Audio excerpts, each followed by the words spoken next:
Good afternoon, everyone. Good lunch?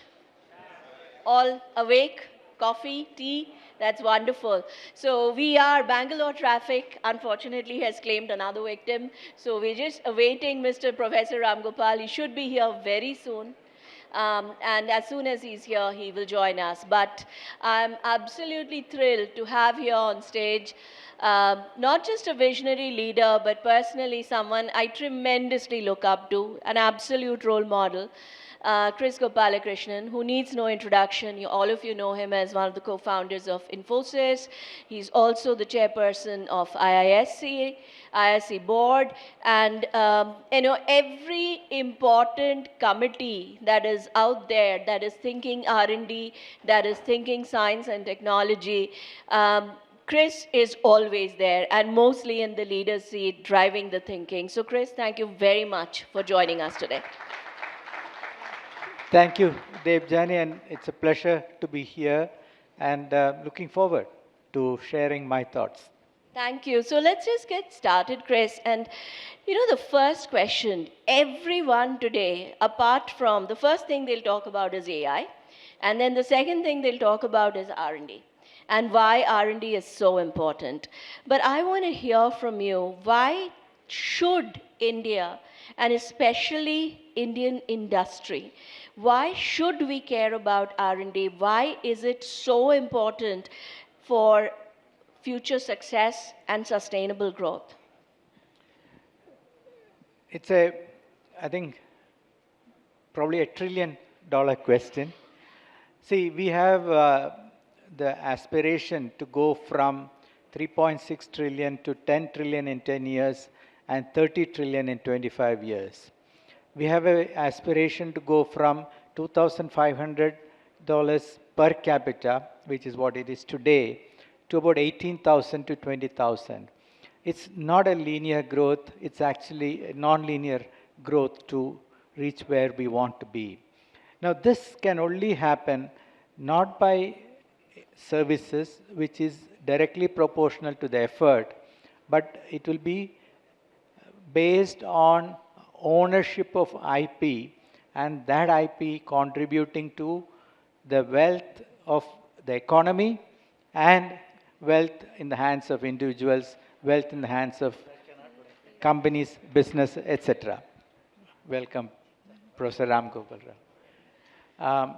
So it will require us to create these non-linear growth paths and ownership of IP. And IP comes from research that we do in India. More importantly, looking at taking that research from lab to market, commercializing it, creating products that bring us royalty at least, but products that businesses can market, or startups that you create and value is created from that startup. So that's the reason why we have to think about R&D. It's the transition to what I call a product nation. We're primarily driven by services, effort, etc. today. And the transition to product and the transition to product nation is a must-do if we want to achieve our dream of becoming a mature economy by 2047. Yeah, so a developed economy means per capita income of 15,000 or more. 18,000 is what we have put out there. So this is, I believe a must if you want to go into that exponential curve. Agree. So please join me in giving a huge Nasscom welcome to Professor Ramgopal. We were just saying that Bangalore traffic has claimed one more victim today. But Professor Ramgopal, as all of you know, is chairperson of BITS Pilani. And Professor, you and I met on a flight and we talked a bit. And after that, I've of course, knew about you and I've been reading up a lot. But what you have done with BITS Pilani to put it out there in terms of when you think innovation and you think academia, BITS Pilani today is one of the names that immediately comes to mind. So congratulations on that. Not just today, for many years actually. Probably there are BITS Pilani alumnus here also. Thank you. So, I'm going to ask the same question I asked Kris. Everyone talks about the importance of R&D today, right? Uh, in your mind, why is it a must-do for India? Why does India have to get it right? Thank you. In fact, like she said, I'm having a darshan of Bangalore. I was supposed to come to Sheraton. They took me to another Sheraton in the city, from there to here. And that's not the end of the story. From that Sheraton, they took me another Sheraton in Whitefield, which is apparently 4 points by Sheraton. And then I went to that Sheraton, and finally I land here. So Thank you for making it. So I think R&D, India is actually doing very well in R&D. If you look at the numbers and all that, India now ranks third in the country. But what is missing in India is the impact of that R&D. Yeah. We are writing papers. I think if you just count the papers India is writing, we are third now and growing. We are one of the fastest growing countries. We are growing at almost 11% per year as compared to the world average of 4%. But that's not the issue. The issue is what happens because of publishing these papers. The issue is how do we translate that knowledge into something which is useful for the society. So to me, the biggest challenge is is not just publishing papers or doing research, but the translation of that into innovation, into something which is useful, tangible. And to me, I think the biggest problem again is the lack of academia industry collaborations. I think it's nothing to do with industry not doing well or academic research not happening or anything.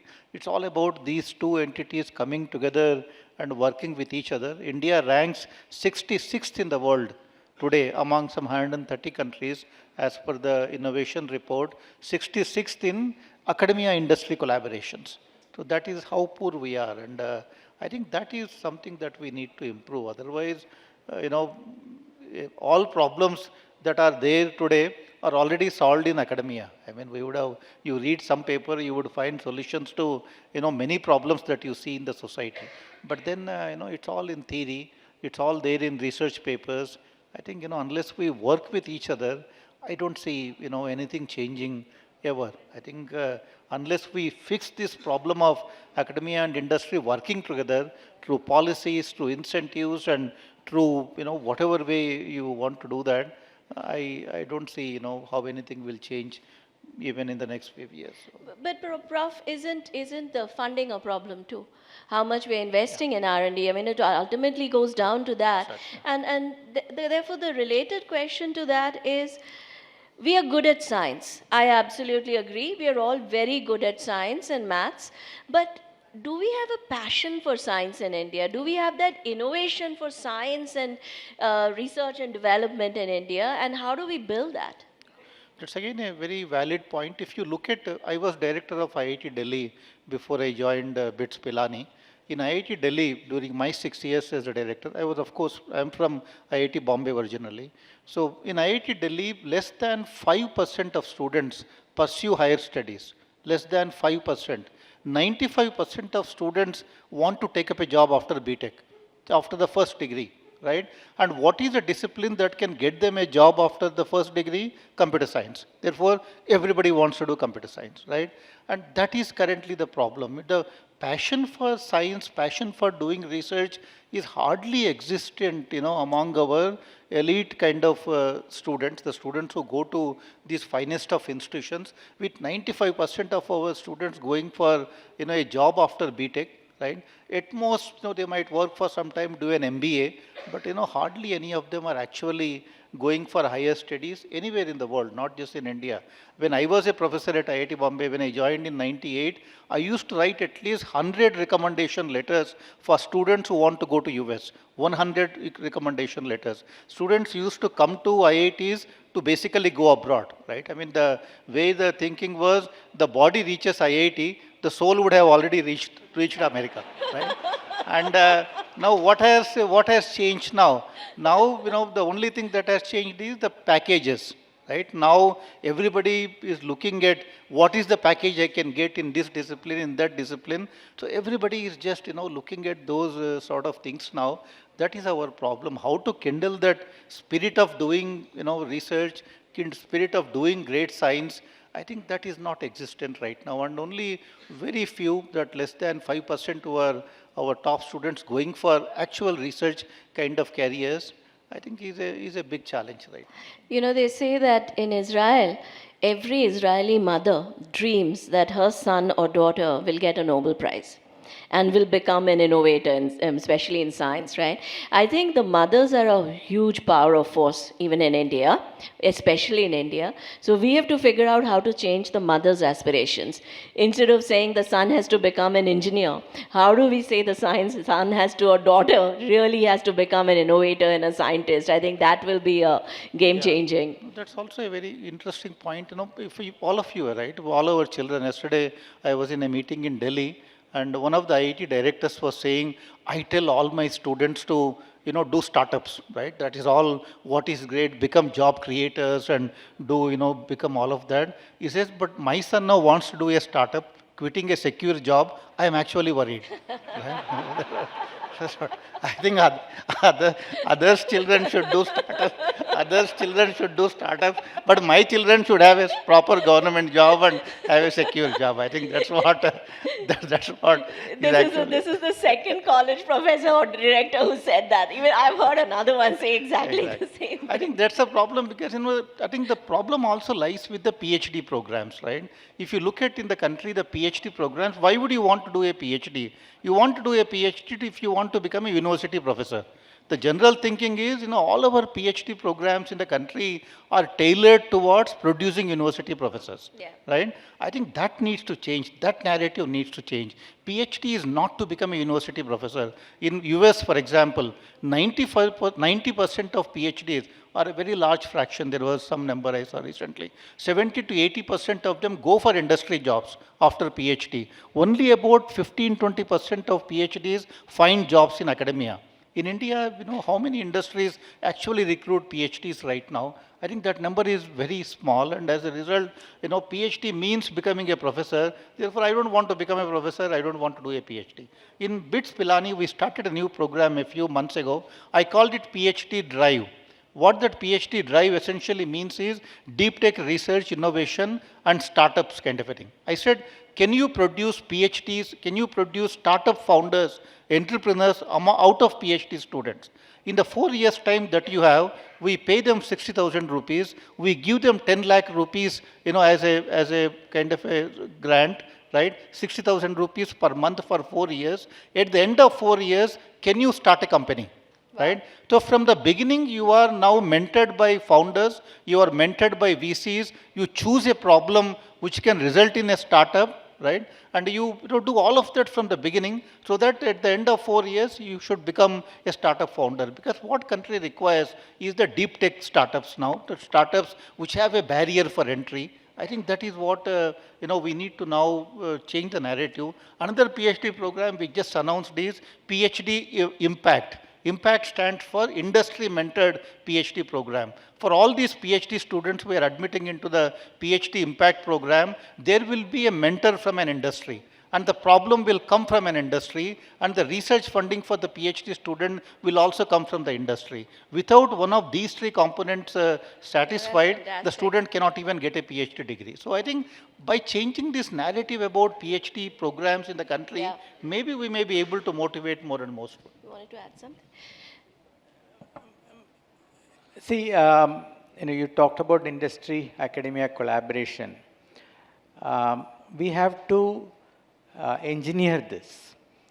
And I'll start with industry because I'm assuming that majority of the people sitting here are from the industry. So first is, do you measure how many of your products or what percentage of your products that give you current revenue which were introduced in the last 3 years? So how much of your revenue comes from products introduced in the last 3 years? It means that you're constantly thinking about renewing a product portfolio. And if it's measured, I'm sure that you will actually then think about R&D, innovation, etc. Second, how many of your products come from R&D inside versus R&D outside? The knowledge outside is significantly more than the knowledge inside the organization's share, right? The rest of the world is infinitely bigger than the organization itself. So, do you have the collaboration platforms? Do you have the relationship with academia, research institution, so that you can actually take product ideas from outside the company? Third, what is your R&D spending, right? And is it actually increasing? Is it giving you the value that you are expecting it to come? So in India, unfortunately, we don't measure these things. We don't look at these things. And I'm really proposing that the boards ask these questions. And the last, but again, a very important point is, where is your R&D being done? I feel that you need to move your R&D to closer to an academic or a research institution. I'm quite sure that a BITS, there are multiple campuses, would actually give you space if you say that I want to house my R&D in the college itself, right? And what happens then is they can mentor the student, they can talk to the faculty, they can share their problem statements, and it's the cheapest way to get R&D done because you don't pay anything for the student, right? The student automatically is getting scholarship, etc. And 4 or 5 years that person works for you without you paying too much. Last but not the least, when is the best time to fail? When you're a student, not when you are in a business, right? The failure is very expensive in a business, etc. So, please think about these things, and I feel you should measure this. Now, just want to add, this research park with a academic institution is the best way to co-locate industry with academic institution. I strongly believe that every innovation ecosystem, every academic institution that wants to be an innovation ecosystem must have space for industry R&D to be co-located. So that structurally you can now bring these two entities together, the industry and academia together, and they can walk to their labs, students can walk in, apprenticeships is possible, internships are possible, all of these things are possible. So we need to engineer these things. Any ecosystem that you think about, Stanford ecosystem, the Boston ecosystem, industry is co-located with academic institutions. Cambridge ecosystem, Oxford, everywhere. We have few of them. IIT Madras is the best example for that, but we don't have many examples to talk about. It has to be a business practice. It has to be an organic business practice. It has to be engineered. Can't be an add-on. Yeah, absolutely agree. Kris, I'm going to ask you to address the elephant in the room. So today, when you think about Indian tech, you think services. That's what we are known for, right? That's what globally we are known for, and we are seen as a leader, and rightly so. We're contributing to around 8% GDP, etc. But there's also a growing narrative and about R&D in Indian services, and that Indian services industry has grown without R&D, which is something you and I don't completely agree to, but would love to hear your perspective on, what is the R&D play in services, and also when you think about the service industry 10 years from now, 15 years from now, how different is it going to be in the role of R&D there? So the role of R&D in a services organization is very different from the role of R&D in a product company. The role of R&D is to create tools for in-house use, for internal use and things like that. The role of R&D is to come out with new services when new technologies are introduced. So, for example, tools for training, tools for direct cleansing and preparing the data for training a model, testing the trained model, tools for testing that. So R&D does happen in services organization, but then it gets embedded within the service. You don't separately price that, etc. You know, you price the services, and these allow you to increase the productivity in the services business. And I'm very proud to say that the services industry, from where it was, right? I remember programming in assembly language to COBOL to C to Java to now, of course, Python and all that stuff, right? Across mainframe, mid-range systems, Unix systems, PCs, mobile phones, IoT devices, different form factors. The industry, services industry has kept pace with all these changes. Amen. And it's extremely, the focus is very, very important. That focus is what allowed the industry to be world-class and enormously successful.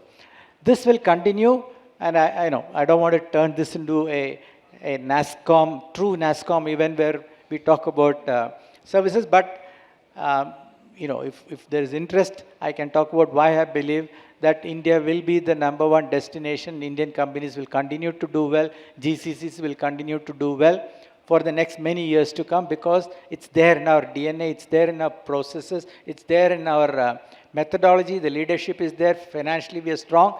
Cash flow positive, government support, or etc. Nasscom is there. So I'm very comfortable in saying that. So role of R&D will, in a services business, will play the role that it's supposed to play, which is tools, techniques, technology, and the business model for product is very different. You invest upfront, you take huge risk. You don't know whether the product is going to succeed. Yeah. Sales and marketing costs are significantly higher. Repeat sales may be there, but in services, repeat business is 97%. Your sales and marketing costs are significantly lower. We have terms like land and expand and things like that. Yeah. Models are very different. And what we have become the best is to create this $250 billion services business. Amen. And I think that's the point we want to really stress on, which is services. R&D is an integral part of the services industry, yes. But as Kris rightly said, it is different. And I think this is a very important message, because we undermine what we have done, what we have been able to achieve. And also, I want to say one thing. If you look at R&D in academic institutions, they actually don't have courses in services. How many courses are there for testing a piece of software written by somebody else? Now, I always joke, in academic institutions, you write the software, you test the software, and you use the software.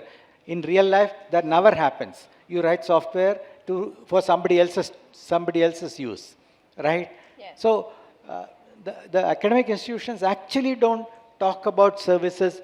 Very few academic institutions talk about services, actually. Agree. Professor, I'm going to turn to you.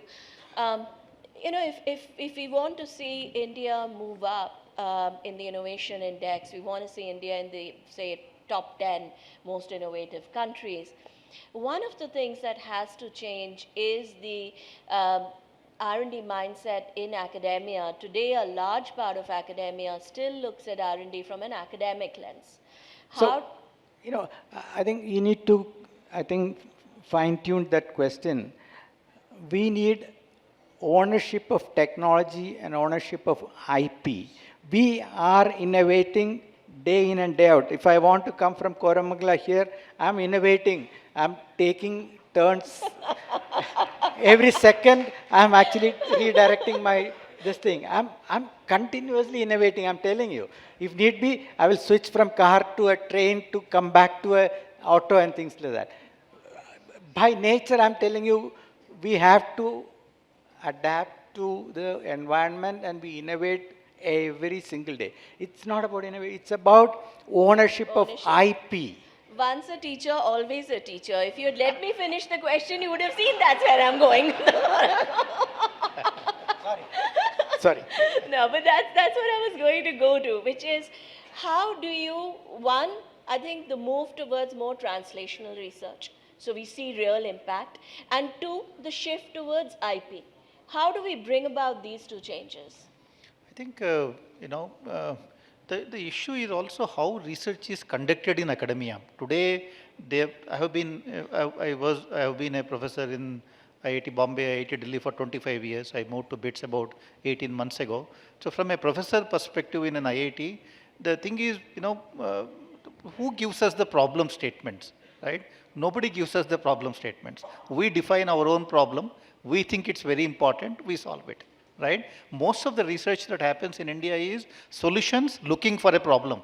We have already developed a solution. Now we are trying to see where can I apply that, right? So that is how most of the research in India happens. What we need is solution to a problem. But for that, somebody has to give you the problem. Industry comes and tells you that this is my problem. I am doing this, this chip manufacturing. I am seeing this failure in the chip. Or I am seeing these weird characteristics coming out of these devices. Can you please explain?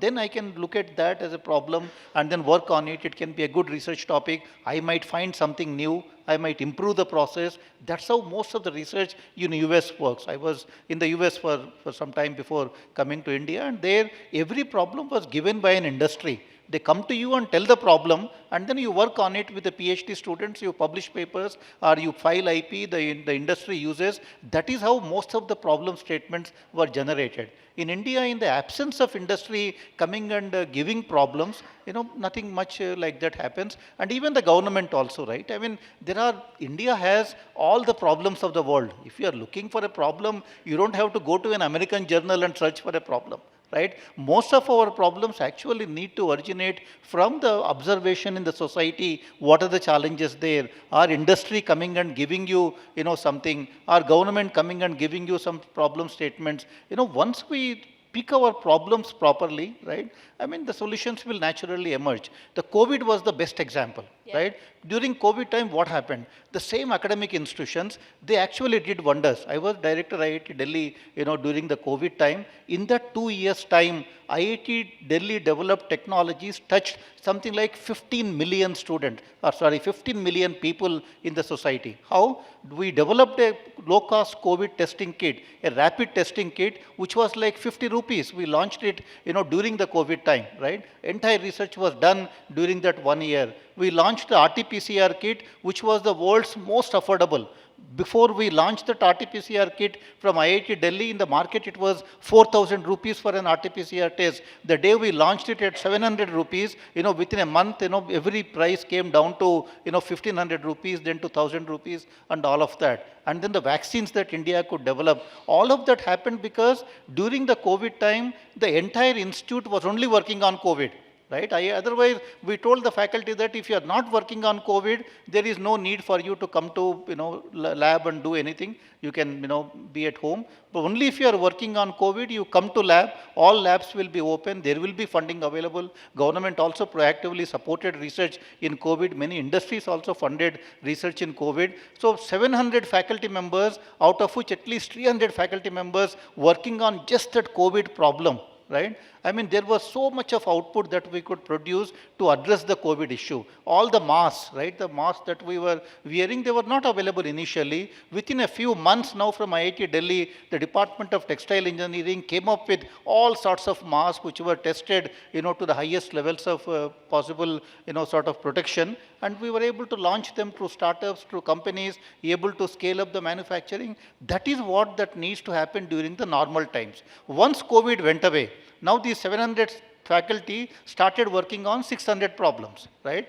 Then you see everything incrementally changing, everything incrementally improving, but then, you don't see the impact of it anywhere.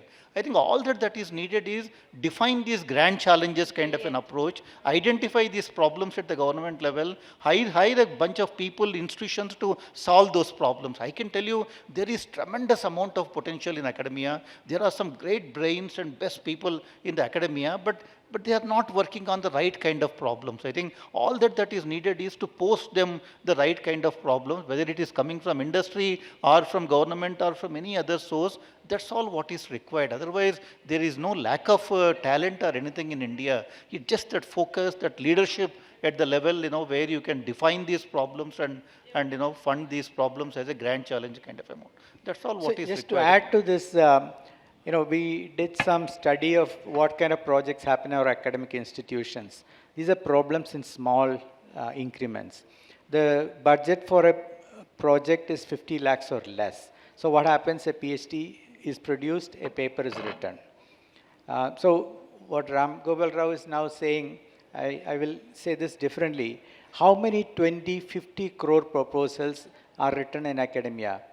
Probably zero, right? Without that, you can't have multi-year, multidisciplinary, committed, guaranteed, mission mode large programs, cure for cancer, or we want to land on the moon. This kind of programs. Capability exists, and I completely agree with Professor Ramgopal Rao. But such problems are not addressed in our academia. And I don't blame them, but the system has gone to the lowest common denominator. What can you get approved very fast? A 50 lakh proposal will get approved very fast. It doesn't have to go up the hierarchy to get approval. So just send a 50 lakh proposal, PhD is produced, a paper is written. So if every institution must have 10, 50 lakh programs, so 20 lakh programs, etc., 20 crore programs, mission mode. I also believe that we need to create a focused research initiative within these academic institutions with guaranteed funding for many years. And that's the reason why on brain research, I said 10-year, 15-year funding, I'm guaranteeing. We have, in one program, we have 120 people working on in the Institute of Science for the last 7 years, and they're going to work for the next 20 years. The same thing in IIT Madras on mapping the human brain. Again, 100 plus people working for many years to come. Such programs will produce world-class results, truly breakthrough products, technologies, results in the country. And we need to have that kind of ambition. It's also possible that you will take much longer. It's also possible that it will fail. Why do you assume that every single R&D project will succeed when you know that every startup is not going to succeed? Research must get that freedom to fail. In India, unfortunately, the freedom to fail in research is not there. Everything comes under government rules. Money is given under government rules because the primary funder is government. We need industry to come forward and fund it, and we need the freedom to fail in research also. So I need to, I can't resist myself from saying it. In the government system, what is the lowest grade you can give to a project? Satisfactory. If any project is given below satisfactory, the people who funded the project will have a problem. Right? There will be audit inquiries on them. How did you fund a project which did not succeed? Meaning you must have done something wrong, therefore, there will be inquiries and all of that. That is a problem right now in the government system. So another problem is the bureaucracy. Now, it's all bureaucrats have seeped into the entire research ecosystem.